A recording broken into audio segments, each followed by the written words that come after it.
Movie शुरू होती है और हम 17 सितंबर का टाइम देखते हैं। हमें वॉइस मैसेज के थ्रू बताया जाता है कि हमें एक इलाके से कुछ अजीब से वायरस से इन्फेक्टेड कुछ बॉडी मिली है और ये वायरस इतना खतरनाक है कि ये इंसान की बॉडी पर अजीब से जंगली फंगस को उगा देता है। साथ ही ये वायरस एक दूसरे के कांटेक्ट में आने से बहुत तेजी से फैलता है। इसके बाद सीन शिफ्ट होता है और हमें 23 सितंबर का दिन दिखाया जाता है, जहाँ पर एक जंगल में सीडीसी फील्ड इन्वेस्टिगेशन का एक साइंटिस्ट उस फंगस का सैंपल लेने के लिए आया होता है। वो वहाँ के पानी को भी सैंपल के लिए रख लेता है। आगे उसे जंगल में फंगस के एक जगह पर काफी पेड़ मिलते हैं। फिर वो उनकी फोटो लेने लगता है। आगे उसे इंसानों के बॉडी पार्ट मिलते हैं जो बुरी तरह से फंगस में इन्फेक्टेड थे। खैर यहाँ से सैंपल लेने के बाद वो टेंट में पहुंचता है, जहाँ उसे एक आदमी की डेड बॉडी मिलती है, जहाँ पर वो आदमी भी इसी वायरस से मरा होता है। वो बॉडी देखने में बहुत ज्यादा डरावनी लग रही थी। जब वो साइंटिस्ट उस बॉडी के ऊपर से सैंपल ले रहा होता है, तभी वो डेड बॉडी उठ जाती है और साइंटिस्ट का मास्क हटाकर अपने स्पर्म को उसके ऊपर थूक देती है, जिस वजह से वो साइंटिस्ट भी अब इन्फेक्टेड हो जाता है। अब वो साइंटिस्ट घबरा कर वहाँ से भागने लगता है। फिर हम देखते हैं कि वो डेड बॉडी टेंट से बाहर आने लगती है और वो डेड बॉडी सांस भी ले रही थी, यानी कि वो डेड बॉडी अभी भी जिंदा है। साइंटिस्ट यहाँ से भागकर जंगल में एक छोटे केबिन के पास वाले तालाब के पास आ जाता है और फिर वो तालाब के पास जाकर तालाब के पानी में बेहोश हो जाता है।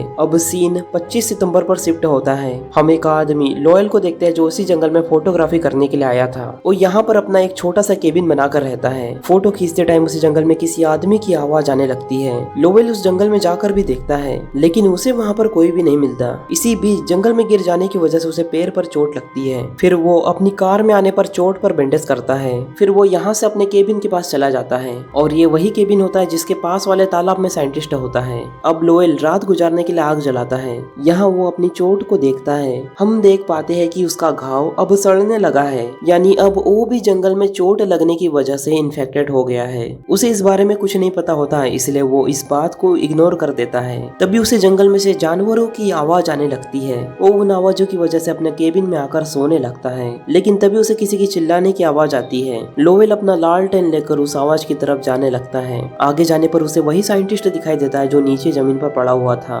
लोवेल उसके कपड़े ऊपर करके देखता है तो उस साइंटिस्ट का सिर गायब था। उसकी पूरी बॉडी फंगस की वजह से सड़ रही होती है। ये देखकर वो घबरा कर अपने केबिन में आ जाता है। वो ये देखकर काफी डर गया था और अब वो दरवाजे को बंद कर लेता है, लेकिन तभी उसे याद आता है कि उसका फोन तो कार में ही रह गया। फिर वो अपना फोन लेने के लिए कार में जाता है। तभी साइंटिस्ट की बॉडी उसे कार के नीचे से खींचने लगती है, लेकिन लोवेल किसी तरह बचकर अपने केबिन के अंदर आ जाता है और दरवाजे को अच्छी तरह से बंद कर देता है। तभी उसे केबिन के ऊपर से आवाजें आने लगती है। वो वहाँ पर जाकर देखने लगता है तो वहाँ पर साइंटिस्ट की बॉडी होती है। वो इस बार लोवेल को पकड़ लेती है और बुरी तरह से इन्फेक्टेड कर देती है। अगली सुबह जब लोवेल को होश आता है तो उसकी आधी बॉडी इन्फेक्टेड हो चुकी थी। अब वो किसी तरह अपने कार में आ जाता है और वहाँ से जाने लगता है। उसके एक तरफ के हाथ और पैर सड़ने लगे थे। इसके बाद हम जंगल में एक लड़की मिडो को देखते हैं जो वहाँ पर कैंपिंग करने के लिए आई थी। वो लोवेल की कार को आता हुआ देख लेती है और उससे लिफ्ट मांगने लगती है। लोवेल भी उसे कार में बैठने के लिए बोल देता है। फिर वो दोनों आगे जाने लगते हैं। कुछ देर बाद लोवेल से ठीक से कार नहीं चलती।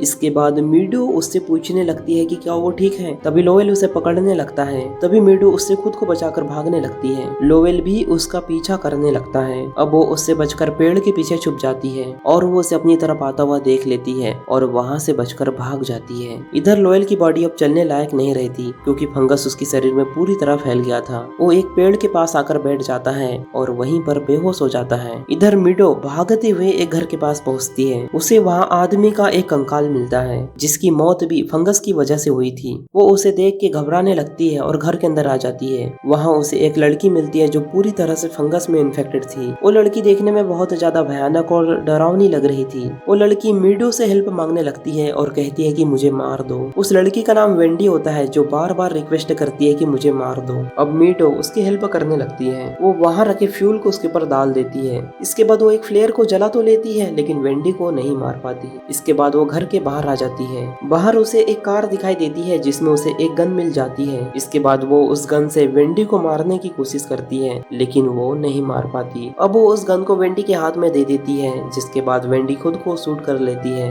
लेकिन उसके ऐसा करने से उसके कुछ खून के छींटे मीडो के मुंह में चले जाते हैं, यानी मीडो भी अब इन्फेक्टेड हो गई थी। मीडो वापस से कार के पास आ जाती है और फोन को ढूंढने लगती है। उसे वहाँ पर एक फोन मिल जाता है। वो उससे फोन लगाने की कोशिश करती है लेकिन जंगल में नेटवर्क न होने की वजह से फोन नहीं लग पाता। ये देखकर वो परेशान होने लगती है। तभी वो अपने कमर पर देखती है कि वो सड़ रही है, जिस वजह से वो डर जाती है और वहाँ से भागने लगती होती है, लेकिन थोड़ा आगे जाने पर ही उसकी बॉडी पूरी तरह से इन्फेक्टेड हो जाती है और वो वहीं जमीन पर गिर जाती है। यानी कुछ टाइम बाद उसकी मौत वहीं पर हो जाएगी। अब सीन 1 महीने बाद शिफ्ट होता है और हम 22 अक्टूबर का दिन देखते हैं। यहाँ हम एक कमरे में वेरा नाम की एक औरत को देखते हैं जो अपने घर के अंदर छुपी हुई होती है, क्योंकि एक इन्फेक्टेड बॉडी उसके घर के अंदर आ रही होती है। वो बॉडी उसके कमरे के बाहर ही पड़ी थी। उस बॉडी के पास एक फोन पड़ा होता है। वेरा किसी तरह से उस फोन को उस बॉडी के पास से उठा लेती है और अपने बेटे थॉमस को मैसेज करने लगती है, लेकिन नेटवर्क की वजह से वो मैसेज सेंड नहीं हो पाता, जिस वजह से वो काफी परेशान होने लगती है। कुछ देर में उसका बेटा थॉमस वहाँ पर आ जाता है। वेरा अपने बेटे से मिलकर बहुत ज्यादा खुश होती है।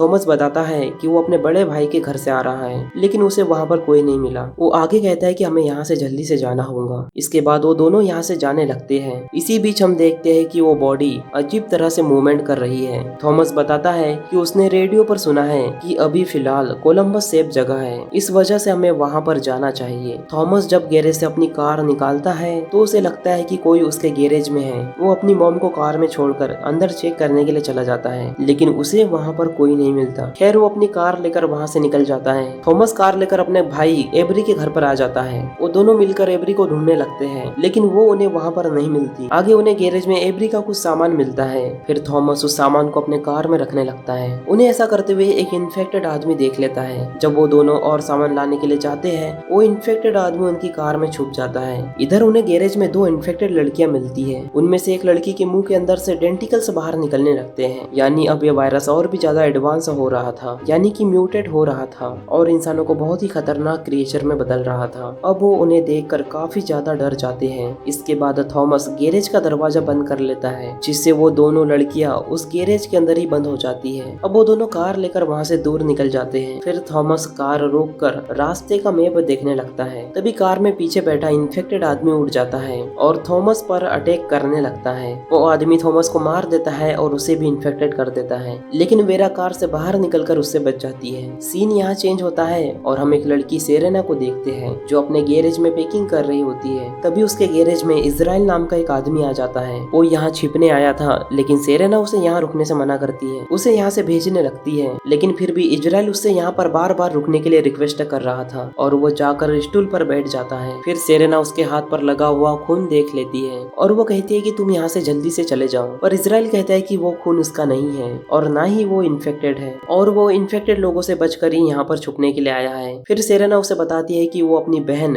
मीडो को ढूंढने के लिए जा रही है, जो कि जंगल में कैंपिंग करने के लिए गई थी। लेकिन दोस्तों हम जानते हैं कि वो काफी टाइम पहले ही मर चुकी है। खैर इजराइल कहता है कि उसकी बहन काफी टाइम से जंगल में है, तो वो भी इन्फेक्टेड होकर मर चुकी होंगी। ये सुनकर सेरेना दुखी होने लगती है। आगे इजराइल बताता है कि वो कुछ टाइम पहले ही अपनी वाइफ के साथ यहाँ पर रहने के लिए आया है। ये सुनने के बाद सेरेना अपने घर में रहने की परमिशन दे देती है। कुछ देर बाद गैरेज के दरवाजे पर एक लड़की आती है और मदद मांगती है। इजराइल उसकी आवाज पहचान लेता है कि वो उसकी वाइफ है, इसीलिए वो उसे अंदर लाने के लिए घर के बाहर जाने लगता है। लेकिन सेरेना कहती है कि अगर तुम बाहर गए तो मैं तुम्हें अंदर नहीं आने दूंगी। लेकिन इजराइल फिर भी बाहर चला जाता है। तभी सेरेना दरवाजे को बंद कर लेती है।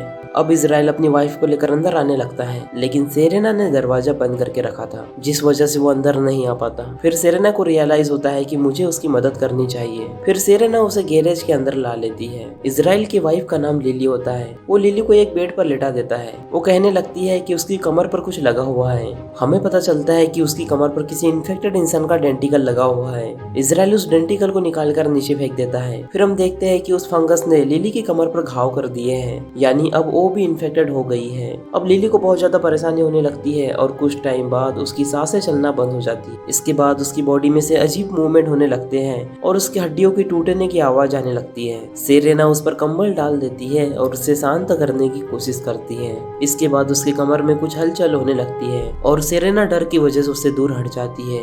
इजराइल उसकी कमर को देखने लगता है। हम देख पाते हैं कि उसकी कमर पर बुरी तरह से फंगस ने कब्जा कर लिया था। इसी बीच हम गैरेज के बाहर एक अजीब तरह की क्रीचर को देखते हैं, जो कि बहुत ज्यादा भयानक दिख रहा था। सेरेना कहती है कि वो लिली को उठाकर घर के बाहर फेंक दे। तभी लिली की कमर में से डेंटिकल्स निकलने लगते हैं। वो डेंटिकल इजराइल के ऊपर भी अपने कुछ अन्न छोड़ देता है। इसके बाद इजराइल भी इन्फेक्टेड हो जाता है। ये देखकर सेरेना और भी ज्यादा डरने लगती है। ये देखकर सेरेना उस गैरेज से बाहर आ जाती है। बाहर उसे वही क्रीचर दिखता है जिसे देखकर वो बहुत ज्यादा डर जाती है और जल्दी से वहाँ से भाग जाती है। अब हमें अगले दिन का सीन दिखाया जाता है। सेरेना एक गाड़ी लेकर शहर से बहुत दूर आ जाती है। उसे रास्ते में वेरा मिलती है। वो दोनों एक दूसरे को पहले से ही जानते थे। सेरेना उससे पूछती है कि क्या वो ठीक है, फिर वेरा बताती है कि वो बिल्कुल ठीक है। इसके बाद सेरेना उसे गाड़ी में बैठा लेती है और वो दोनों वहाँ से जाने लगते हैं। मूवी के आखिर में एक बार फिर और हमें रेडियो पर मैसेज सुनाया जाता है, जिसमें हमें पता चलता है कि ये फंगस इंसान की बॉडी को कंज्यूम कर लेता है और उसे पूरी तरह से क्रिएचर में बदलने लगता है। साथ ही ये फंगस इंसान के डीएनए को पूरी तरह से बदल देता है और तेजी से एक इंसान से दूसरे इंसान में फैल रहा है।